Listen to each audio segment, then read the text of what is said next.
दोस्तों, ये वीडियो आपके लिए काफ़ी ज़्यादा इन्फॉर्मेटिव हो सकता है क्योंकि कुछ कंपनियां हैं जो डीप सीक के सेंटिमेंट की वजह से इंडिया में भी हमें करेक्शन में देखने को मिली हैं। तो डीप सीक एक ऐसा टॉपिक है जो कल बहुत ज़्यादा चर्चा में था और इसका इफ़ेक्ट हमें यूएस मार्केट में बहुत ही निगेटिव रूप में देखने को मिला। अगर आप देखोगे इंडिया में जो चिप मैन्युफैक्चरिंग कंपनियां हैं जो डायरेक्टली इनडायरेक्टली इन्वॉल्व हैं, आर्टिफिशियल इंटेलिजेंस की बात करते हैं, साथ ही साथ डेटा सेंटर की बात करते हैं, तो आपको पता होना चाहिए नैस्डैक को हमारी जो टेक्नोलॉजी वाली कंपनियां हैं वो कहीं ना कहीं फॉलो करती हैं। नैस्डैक में गिरावट होती है तो इंडिया में भी उसका कैस्केडिंग इफेक्ट देखने को मिल जाता है। तो आज के दिन में देखोगे जिस तरह से हमें रिकवरी देखने को मिल रही है 188 पॉइंट यहाँ पर हमें नैस्डैक भागता हुआ दिख रहा है। तो आप ये एक्सपेक्ट कर सकते हो कि इनडायरेक्टली रूप से जो कंपनियां आज करेक्शन देखने को मिल रही थी, डेटा सेंटर वाली, आर्टिफिशियल इंटेलिजेंस, चिप मेकिंग कंपनियां, उनमें कहीं ना कहीं थोड़ा हमें बाउंस बैक देखने को मिल सकता है। तो आज के दिन में परफॉर्मेंस अच्छी है, पूरी रात मार्केट चलेगा, कैसा कुछ होता है, मार्केट अनसर्टेन होता है, तो अभी के टाइम जो है हम उसके बारे में डिस्कस कर रहे हैं। लेकिन अगर आप देखोगे एनवीडिया में, तो एनवीडिया में कल के दिन में जबरदस्त गिरावट देखने को मिल रही थी। जैसा कि आप यहाँ देखोगे तो करेक्शन कितना कुछ देखने को मिल रहा था, देखिए 17% तक गिरावट थी, लेकिन यहाँ से रिकवरी होती हुई दिख रही है और रिकवरी रात भर में और अच्छी होती है तो हम ये एक्सपेक्ट कर सकते हैं कंपनियों में और अच्छा बाउंस बैक होता हुआ दिख सकता है। लेकिन सिर्फ डीप सिख ही रीज़न नहीं था, और बहुत से रीज़न थे जो अलग अलग कंपनियों में हमें देखने को मिले जिसकी वजह से करेक्शन देखने को मिला। तो सब कुछ हम पॉइंट टू पॉइंट डिस्कस करने वाले हैं। तो अगर हम बात करते हैं पहले डिक्सॉन टेक्नोलॉजी की, तो यहाँ पे आप देखोगे तो ईएमएस सेक्टर में भारी करेक्शन देखने को मिला आज के दिन में। लगभग आप देखोगे तो लगभग मोटा मोटा देखेंगे तो लगभग 7-8%, 8.5 5% तक की गिरावट देखने को मिली थी। बाद में अगर मोटा मोटा देखें यहाँ से, देखिए लगभग 5% तक की गिरावट देखने को मिल रही थी, और अगर आप देखोगे 5.75% तक का। लेकिन क्या हुआ, बाद में रिकवरी देखने को मिल गई। क्यों? क्योंकि कंपनी अच्छी है, बिजनेस वाइज अच्छी है, तो लोगों को क्या होता है कि अच्छी कंपनियां होती हैं तो बाय ऑन डिप करना होता है, तो बहुत लोग यहाँ पे बाई करने भी आ गए। अब अगर आप एनवीडिया के साथ में इसको बात करोगे तो आपको यहाँ देखने को मिल जाएगा the Indian EMS stock are often influenced by the performance of the NASDAQ composite due to their significant exposure to the technology sector which many of this firm manufacturing electronics and component for the global tech giant. तो NASDAQ में गिरावट होती है तो कहीं ना कहीं बड़ी कंपनी जो ईएमएस सेक्टर में काम कर रही है इंडिया की, उसमें तो आपको इफेक्ट देखने को मिल ही जाएगा। तो इसी वजह से आपको आज के दिन में डिक्सॉन में थोड़ा सा सेंटिमेंट्स देखने को मिला है। ओवरऑल लगातार मार्केट के सेंटिमेंट्स तो देखिए मिल ही रहे हैं, मार्केट में प्रेशर है, हर तरफ बुरी से बुरी न्यूज़ देखने को मिल रही है। तो ये कंपनी बहुत अच्छे डिस्काउंट में देखने को मिल रही है।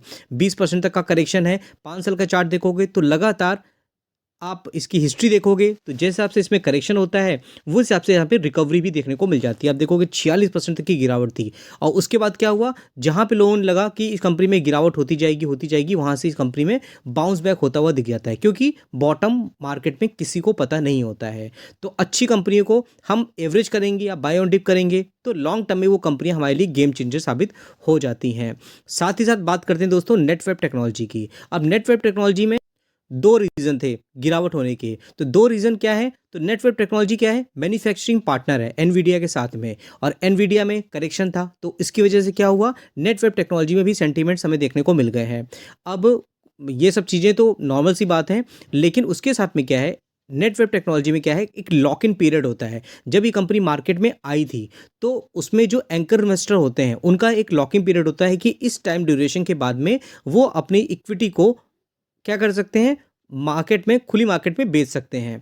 तो ये जो इक्विटी शेयर हैं ये मार्केट में, ओपन मार्केट में आएंगे। लगभग अगर हम इसकी बात करते हैं तो 1.1 करोड़ शेयर जो होंगे हमें देखने को मिलेंगे। अगर देखोगे 20% स्टेक है, तो इसका मतलब ये नहीं है कि यहाँ पर बहुत ज़्यादा करेक्शन देखने को मिल जाएगा। आप देखोगे it should not be noted however that the expiration of the share holder lock in does not imply that all share will be sold in the open market. तो इसका मतलब ये नहीं है कि जो भी एंकर इन्वेस्टर है वो पूरा जो शेयर है वो मार्केट में बेच देंगे। अगर कंपनी की परफॉर्मेंस उनको अच्छी लगती है तो वो होल्ड भी करते हैं। लेकिन हाँ, लॉकिंग पीरियड ओपन होता है तो कहीं ना कहीं कंपनी के लिए एक बहुत इंपॉर्टेंट टाइम होता है जब उसकी जो कंपनी की जो पोटेंशियल है उसके बारे में पता चलता है। पोटेंशियल होगा तभी लॉकिंग पीरियड रुकेंगे, एंकर इन्वेस्टर रुकेंगे, अदरवाइज वो लोग ओपन मार्केट में सेल कर देते हैं। तो ये भी एक रीज़न होता है, क्या होता है, स्टॉक को लेकर के करेक्शन होने का, क्योंकि मार्केट को लगता है कि प्रेशर है स्टॉक में। अगर लॉकिंग पीरियड में जो भी एंकर इन्वेस्टर हैं सेल नहीं करते हैं, तो कहीं ना कहीं यही स्टॉक जो होते हैं हमें बाउंस बैक करते हैं, लगातार कंसिस्टेंट परफॉर्मेंस आती है। तो इन सब चीज़ों को हमें समझ में आना चाहिए। केन्स टेक्नोलॉजी की दोस्तों हम बात करते हैं, तो केन्स टेक्नोलॉजी देखोगे 4400 के प्राइस में देखने को मिल रहा है, और ये बहुत अच्छी अपॉर्चुनिटी इस कंपनी को लेकर के, क्योंकि सेमीकंडक्टर कंपनी काम करती है, और ये जो न्यूज़ आती है ना ग्लोबल लेवल पे, जो यहाँ पर इन सब कंपनियों को लेके प्रॉब्लम क्रिएट करती है, क्योंकि कंपनी ईएमएस में भी काम करती है, सेमीकंडक्टर चिप मैन्युफैक्चरिंग में भी आगे बढ़ती हुई दिख रही है, तो इसके ऊपर तो डबल प्रेशर देखने को मिला। और ये जो करेक्शन है, जिन लोगों ने इन पे आज के दिन में एवरेज किया होगा, वो कल के दिन में, आने वाले 6 महीने में, 1 साल में वो अच्छे रिटर्न एक्सपेक्ट कर सकते हैं। 37% तक की इसमें गिरावट देखने को मिल रही है। लेकिन उसके साथ में एक और प्रॉब्लम आती हुई दिख रही है केन्स टेक्नोलॉजी में। रीज़न क्या है? जो इनके मैनेजमेंट की तरफ से कॉमेंट्री दी जाती है, और उन्होंने क्या कहा है कि कंपनी का जो रेवेन्यू गाइडलाइन है, आप इन्होंने प्रोजेक्शन दिया था कि 3000 करोड़ का देखने को मिलेगा पहले, और अभी इन्होंने किया है, इसको जो रेवेन्यू गाइडेंस है उसको इन्होंने पे अपडेट कर दिया, और 2800 इन्होंने अपडेट कर दिया। ये बहुत ज़्यादा डिफरेंस तो नहीं है, लेकिन क्या है, कहीं ना कहीं मार्केट के एक्सपेक्टेशन यहाँ पर थोड़ा सा हर्ट होती है। और अगर मैनेजमेंट की तरफ से रेवेन्यू गाइडेंस में कुछ चेंजेस किए जाते हैं, डिक्रीज किया जाता है, तो भी स्टॉक में हमें थोड़ा करेक्शन देखने को मिल जाता है। रेवेन्यू गाइडेंस बढ़ा दिया जाता तो कहीं ना कहीं स्टॉक में और ज़्यादा खुशहाली देखने को मिल जाती। तो इसी वजह से क्या है, स्टॉक में हमें गिरावट देखने को मिली। हालांकि ये अगर देखोगे, जो एडजस्टमेंट किया गया है वो किस लिए किया गया है? डिले है executing selected industrial order worth ₹100 crore.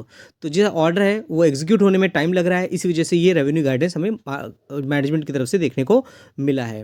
हालांकि आप इस कंपनी में देखोगे 5 साल में, तो इस कंपनी ने बहुत ही आउटस्टैंडिंग रिटर्न बना के दिए हुए हैं।